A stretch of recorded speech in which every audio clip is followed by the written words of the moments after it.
Chers auditeurs, je vous souhaite la bienvenue à votre rendez-vous musical Appassionato sur Radio Judaïka 90.2 FM, que vous pouvez également suivre en streaming sur notre site radiojudaïka.be.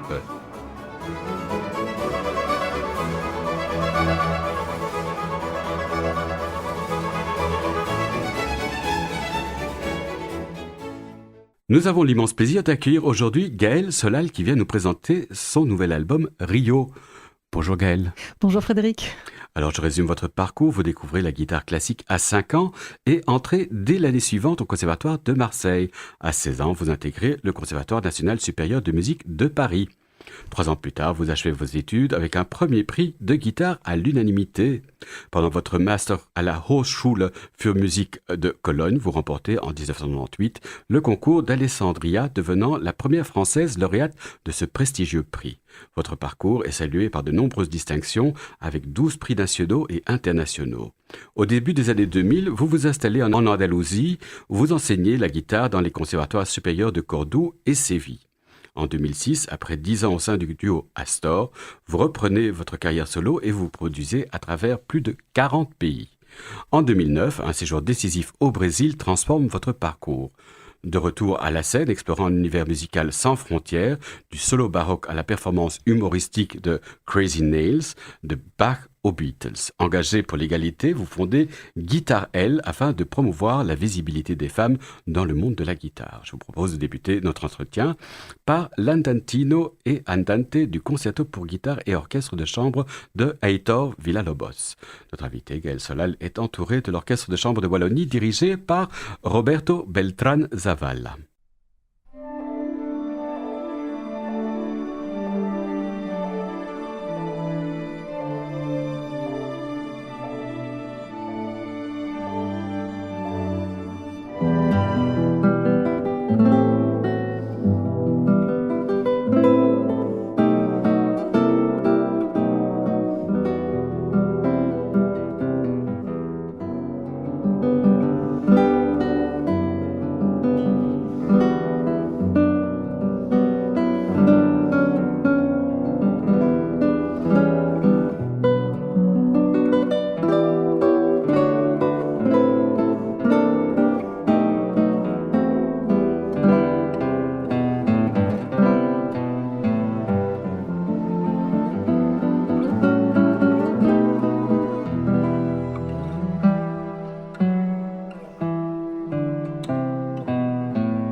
Le deuxième mouvement andantino et andante du concerto pour guitare et orchestre de chambre de Hector Villa-Lobos.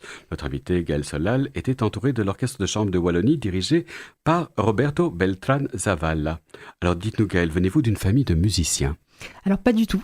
Par contre, je viens d'une famille de mélomanes, c'est-à-dire que très jeune, j'ai entendu énormément de disques classiques à la maison et on a été à énormément de concerts. Donc mes parents nous amenaient à tous les concerts. Ils avaient, je pense, le secret espoir qu'on joue d'un instrument ou qu'on aime ça. Et donc on a été à tellement de concerts quand on était petit. Et un jour, on est tombé sur un concert de guitare. Et là, pour moi et mon grand frère, ça a été la révélation. On s'est dit, voilà, alors nous, on veut jouer de cet instrument-là. Et c'était parti, voilà, ouais. Et tous les deux, vous avez fait carrière? Non, pas du tout. Mon frère, quand il a été adolescent, a dit voilà, je veux plus du tout faire de guitare, plus le conservatoire, plus le solfège, plus la norme. Et puis il fait de la guitare jazz. Et puis maintenant, il est devenu médecin, mais il continue à jouer de la guitare. Ça reste une j'allais dire très, comment on peut dire, c'est très dans les entrailles quelque part. Cette guitare nous a touchés quand on était petit et elle est toujours restée là. Enfin voilà, c'est vraiment un amour d'enfance, on va dire. Alors, vous êtes né à Marseille, vous avez vécu en Andalousie, oui. Mais c'est un voyage au Brésil qui a été décisif pour vous. Alors ce voyage a rebattu en fait les cartes, c'est-à-dire que quand je suis arrivée au Brésil et j'ai vu tous ces musiciens jouer autour d'une table, donc dans ce qu'on appelle le choro, qui sont un peu on se regroupe pour jouer de la musique ensemble et tout le monde a les codes, connaît les pièces, et j'ai vu qu'il y avait une joie de jouer de la musique ensemble, que tout le monde était soit amateur, soit professionnel, soit juste intéressé, et il y avait vraiment une simplicité dans la façon on servait un plat, on mangeait, on buvait quelque chose et puis on sortait sa guitare et on jouait. Il y avait il y avait aucun chichi, il y avait aucun rituel de quoi que ce soit. Et je me suis posé la question de me dire voilà, quel est mon lien avec ma guitare, quel est mon lien avec la musique. Et j'avoue qu'à l'époque, après tant d'années d'études de conservatoire, plus les concours, plus la vie de jeune professionnel, c'était devenu quand même assez asséché, et donc quand les gens m'ont dit mais qu'est-ce que tu aimes jouer comme répertoire, c'était un peu dur pour moi de répondre parce que je jouais des choses que j'aimais, mais c'était pas non plus si clair pour moi que j'avais encore de la liberté de choix. Donc en rentrant, je me suis vraiment posé toutes ces questions-là qui me sont en fait essentielles, je pense, c'est de se dire vraiment qu'est-ce que j'ai envie de défendre comme musique, qu'est-ce que j'ai envie de jouer, puisque j'ai dédié ma vie à ça, donc c'est important de se poser ces questions-là.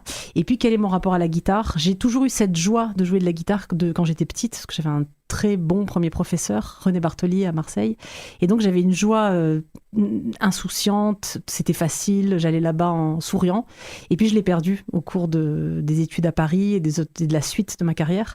Et là, je me suis dit en fait ça va pas, il faut que je retrouve cette joie on va dire originelle, et je l'ai retrouvée dans la musique brésilienne, et ça m'a permis de retrouver ce plaisir de faire de la musique, ce qui n'empêche des heures d'études solitaires tous les jours, et c'est contraignant, hein, c'est comme des athlètes, on s'entraîne beaucoup, mais dans la joie, c'est quand même un peu mieux. Oui, donc c'est une technique qui doit se maintenir au jour le jour. Complètement. Qui doit s'entretenir. Je crois que je sais plus qui disait ça. C'était genre le premier jour où tu étudies pas. C'était quoi? Toi, tu l'entends. Le deuxième jour, c'était quoi déjà? D'autres l'entendent. D'autres l'entendent. Et le troisième jour, tout le monde, les critiques l'entendent. Voilà. Donc ça, c'est vraiment. Voilà, donc et alors c'est même pas l'idée de maintenir, c'est l'idée de progresser.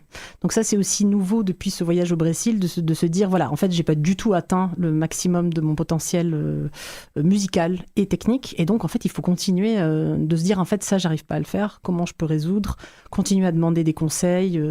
Et ça, c'est très nouveau aussi, de partager avec des collègues en disant, ça, c'est mon endroit de fragilité, je sais pas faire ça, ou j'y arrive pas vraiment, et toi, comment tu fais? C'est vraiment, on se met vraiment à nu, alors qu'on est déjà professionnel, et en général on se cache plutôt en disant j'arrive à tout faire, et ça c'est pas vrai. Je le dis souvent aux élèves, je dis moi j'ai encore plein de choses à apprendre, et ça j'arrive toujours pas à le faire, et j'hésite pas du tout maintenant à demander aux collègues comment tu fais ça, comment je peux moi arranger ce problème-là technique ou musical que j'arrive pas à dénouer. Et il le partagera facilement. Ah oui, bien sûr. Ah oui, en tout cas les gens à qui je m'adresse, je sais que c'est des gens généreux, donc c'est pas tout le monde, mais et c'est très très fort parce que quand on montre sa vulnérabilité, la personne en face en général dit en fait moi aussi j'ai une question, et alors d'un coup c'est une très belle discussion parce qu'on va vraiment en profondeur, et on dit voilà, en fait, parce qu'on a tous des choses où on arrive à esquiver quand on est un bon professionnel, mais on a quand même tous des choses où on aimerait bien y arriver. Donc ça, c'était très libérateur aussi à ce niveau-là, qu'en fait, on est un étudiant perpétuel. Alors, pour revenir au Brésil, est-ce que ça vous a donné un supplément de liberté? Est-ce que, par exemple, vous êtes aventuré dans l'improvisation? Alors, complètement. Je suis rentrée du Brésil aussi en me disant, je ne sais pas lire une grille de jazz, je ne sais pas improviser, je ne sais pas faire tout ça. Et en fait, c'est pas que c'est grave, mais j'aimerais l'apprendre. Voilà. Et je l'ai pas appris pendant mes études. Et donc, j'ai pris des cours en disant bien au prof, voilà, je sais déjà jouer de la guitare, mais je veux apprendre les bases. Et donc, c'était super de faire c'était très confrontant au niveau de l'ego, de d'un coup de dire, oh là là, on repart vraiment niveau débutant, mais j'ai adoré. Je pense que ça a donné un grand tournant aussi à ma façon d'approcher beaucoup de choses, c'est de se dire on a le droit d'être débutant, et puis au fur et à mesure on progresse, on prend des cours, on va progresser, enfin si on s'y met. Donc voilà, je suis repartie, et aussi de se dire qu'il y a une immense, en tout cas dans la musique que j'ai choisie et qui est dans ce disque et qui est dans mon disque précédent aussi, il y a une immense marge de liberté de la part de l'interprète, mais tout en connaissant les codes, voilà. Mais donc il faut vraiment les connaître de l'intérieur pour aller au-delà. Mais l'interprète, on a une immense marge de liberté en fait. Et je pense qu'on a une immense marge de liberté aussi dans le choix des répertoires qu'on veut défendre dans sa discographie. Et pour moi, c'est très important aussi de faire découvrir des choses qu'on ne connaît pas forcément, et de défendre des répertoires qu'on n'a pas souvent l'habitude d'entendre en disque. Et c'est très global en fait, de se dire on a de la liberté aussi pour dire je mets de la lumière sur telle pièce. Alors, on a parlé d'Andalousie, de Brésil, oui. Marseille, et vous vous êtes installé à Bruxelles. Oui, alors, comment c'est arrivé, ça ? C'est arrivé par hasard. Alors là, c'est vraiment, je pense, une des décisions les plus impulsives de ma vie. J'habitais à Dresde, en Allemagne, pour faire mes études de jazz et musique du monde. Et je cherchais à bouger. Je suis venue par hasard à Bruxelles faire un stage de danse contemporaine, puisque la danse, c'est ma première passion, puis ensuite, c'est devenu la deuxième. Et il y avait un stage chez Wim van de Kebus qui était ouvert à tous les arts du spectacle. Et donc, j'ai postulé. J'ai été prise pour cette semaine folle où on a fait 7 heures de danse par jour. Et j'étais hébergée chez des amis d'amis, donc des gens que je ne connaissais pas. Et puis au bout de la semaine, ces amis m'ont dit, en fait, on a adoré que tu sois là. Est-ce que tu voudrais venir vivre ici ? On va louer la chambre du haut. Et donc, j'ai dit, je sais pas, je dois réfléchir. Et en fait, j'ai rappelé 15 minutes après en disant, je viens. Et donc, je suis venue en 2011 sur un coup de tête en me disant, je connais pas Bruxelles, je connais personne à part ces gens. Je me laisse 6 mois et si ça me plaît, je reste. Là, ça fait 15 ans. Et qu'est-ce qui vous a séduit ? C'est quelque chose qui est fondamental, je pense, vraiment à la mentalité belge. C'est déjà l'inclusion. C'est de dire, tu es nouveau, viens, puisque voilà, il y a beaucoup de mouvements, de gens nouveaux qui arrivent.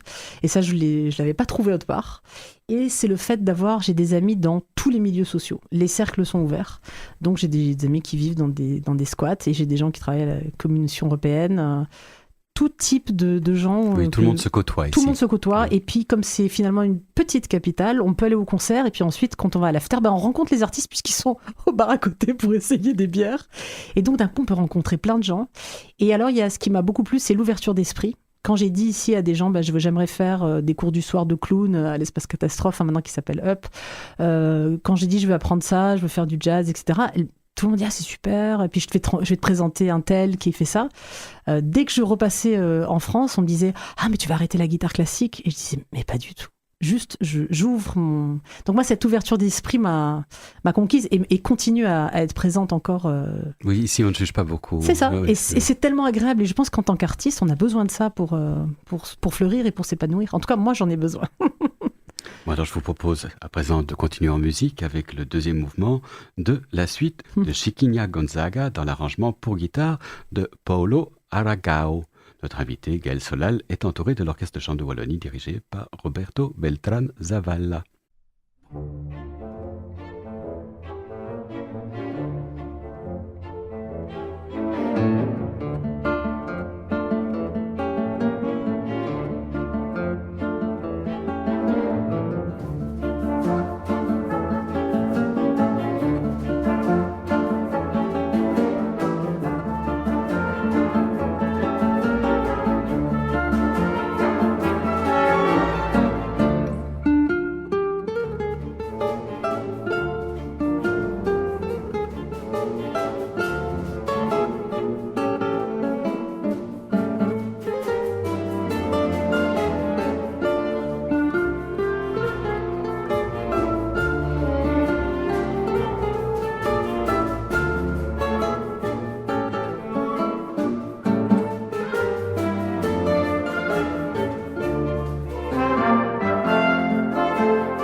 Le 12e mouvement de la suite de Chiquinha Gonzaga dans l'arrangement pour guitare de Paulo Aragão.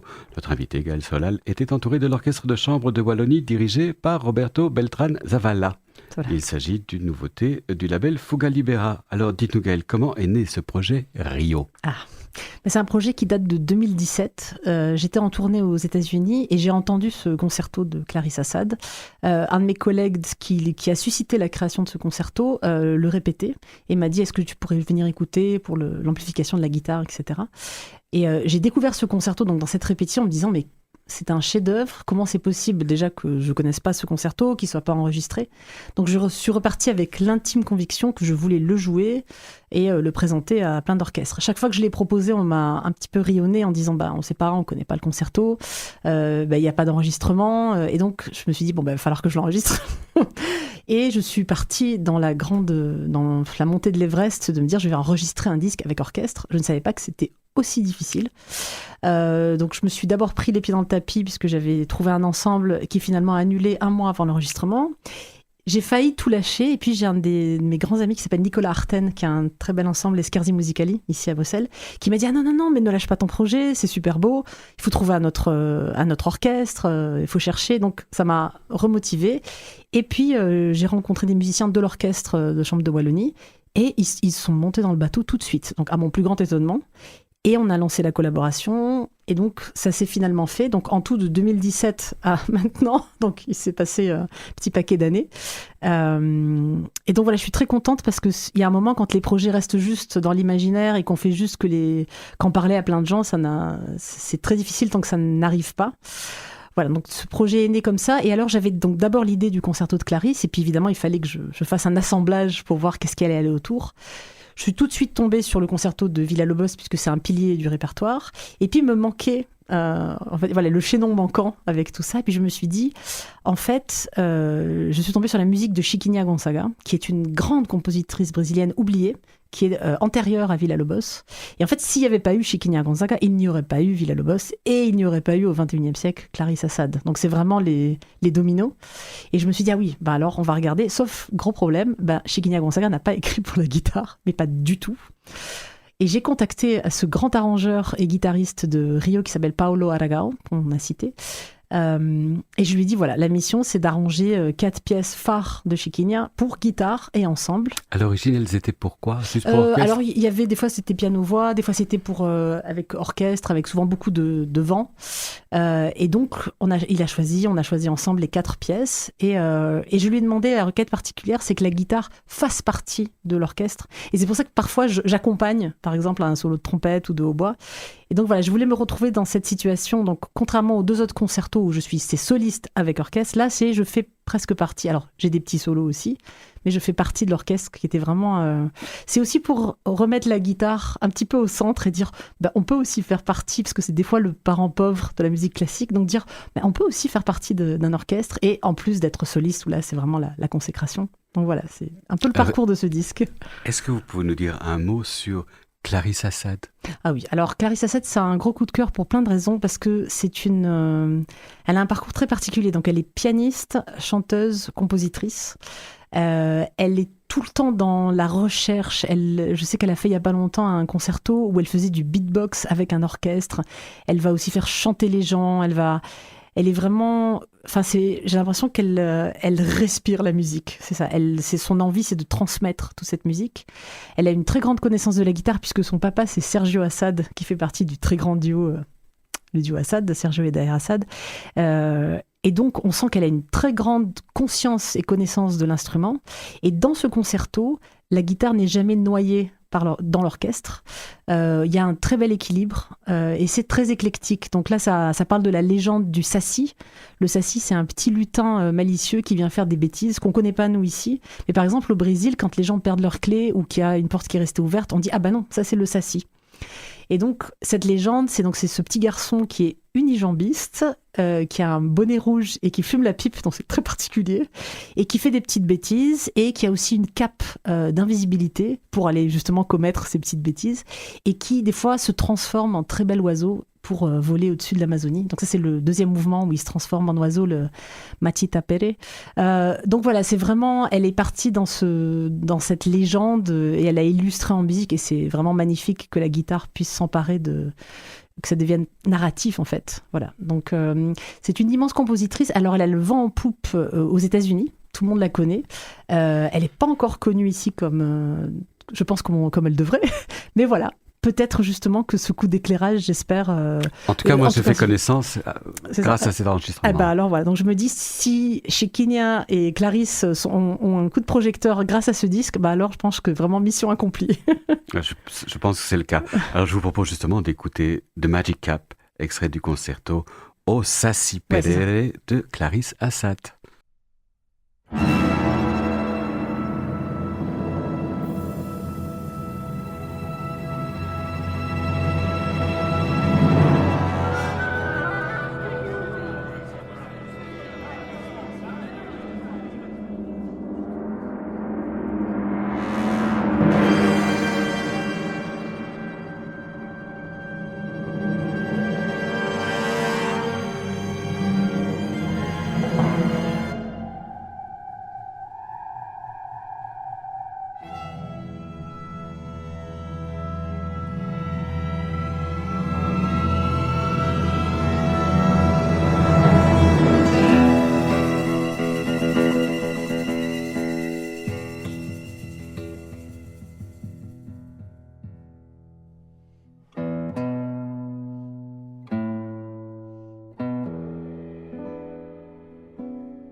Vous êtes sur Radio Judaïka et vous écoutez Appassionato, votre rendez-vous musical de Magic Cap, premier mouvement, extrait du concerto au Sassi Perere de Clarisse Assad. Notre invité, Gaël Solal, était entouré de l'orchestre de chambre de Wallonie dirigé par Roberto Beltran Zavala. Une nouveauté paraissant chez Fuga Libera. Alors Gaël, nous avons comme tradition d'offrir à notre invité le choix de partager avec nos auditeurs un morceau de musique. Qu'aimeriez-vous nous faire entendre ? J'aimerais beaucoup qu'on entende Bolber, qui est un tango de Carlos Gardel, mais dans l'interprétation de Estrella Morente, qui est une chanteuse de flamenco. Et ça fait partie de la bande sonore du film Bolber de Almodovar, que j'adore. Qu'est-ce qui vous séduit tellement dans ce morceau ? Alors, ce qui me séduit d'abord, c'est la voix d'Estrella Morente, parce qu'elle chante le flamenco, et d'abord aussi parce qu'elle a un culot incroyable de reprendre un tango mythique de Gardel et de le faire à la sauce flamenca. Je trouve ça fantastique. Et alors, les paroles de ce tango qui disent la difficulté de retourner au pays de ses premiers amours, la difficulté des fois de se retourner sur son passé. J'aime beaucoup et de se questionner sur qui on est et des fois de dire en fait on peut pas revenir en arrière, il faut continuer. C'est vraiment, ça me bouleverse. Alors j'ai des phases où je l'écoute tout le temps et puis après j'arrête d'écouter ce morceau et puis de temps en temps quand ça passe à la radio où je l'entends, je m'arrête et en fait je me mets à pleurer. Donc c'est vraiment un morceau que j'emporte avec moi. J'ai cette sensation parfois moi d'être un peu une exilée parce que j'ai beaucoup voyagé et que je suis exilée pas dans le sens négatif du terme, c'est-à-dire que je me trouve bien partout où je vais parce que je fais des attaches et c'est très drôle parce qu'en fait mon nom veut dire l'étrangère. Gaël.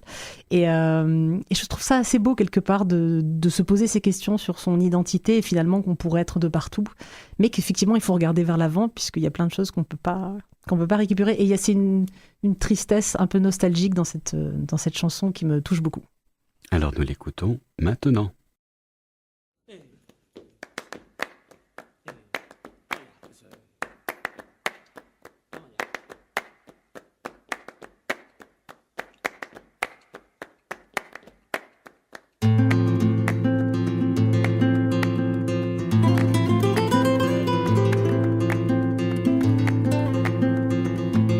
Adivino el parpadeo de las luces que a lo lejos van marcando mi retorno.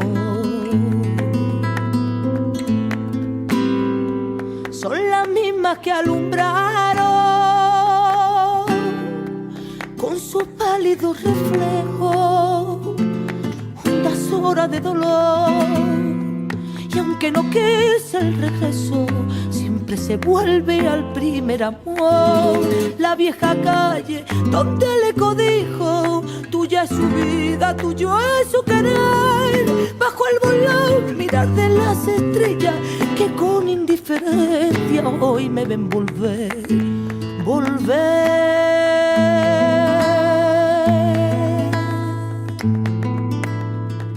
Con la frente marchita, la nieve del tiempo platearon mi sien. Sentir que es un soplo la vida, que 20 años no es nada, que febril la mirada errante en la sombra te busca y te logra vivir. Con el alma aferrada a un dulce recuerdo que lloro otra vez.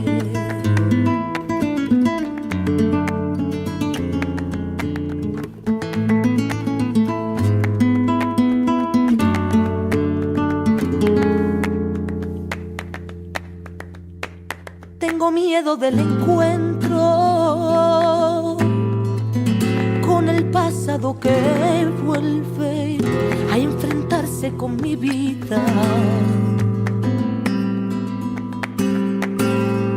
Tengo miedo de la noche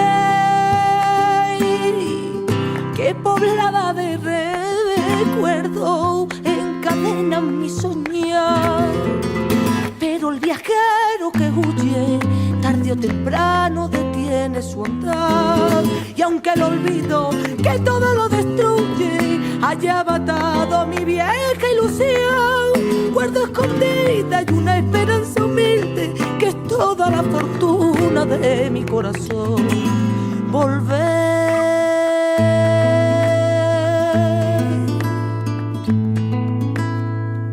Con la frente marchita, la nieve del tiempo platearon mi sien. Sentir que es un soplo la vida, que 20 años no es nada, que febril la mirada y errante en la sombra te busca y te nombra vivir. Con el alma aferrada a un dulce recuerdo que lloro otra vez.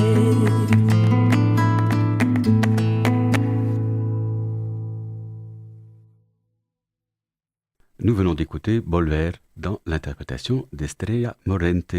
Votre émission de musique classique Appassionato touche ainsi à sa fin. Merci beaucoup Gaëlle d'avoir accepté notre invitation. Merci beaucoup Frédéric. Merci à Clément Villensen d'avoir assuré la technique de cette émission. N'oubliez pas qu'Appassionato est diffusé sur les ondes et le site de Radio Judaïka les lundis à 15h, les vendredis à 13h et les dimanches à 9h. Merci chers auditeurs de nous avoir écoutés. À la semaine prochaine. D'ici là, portez-vous bien.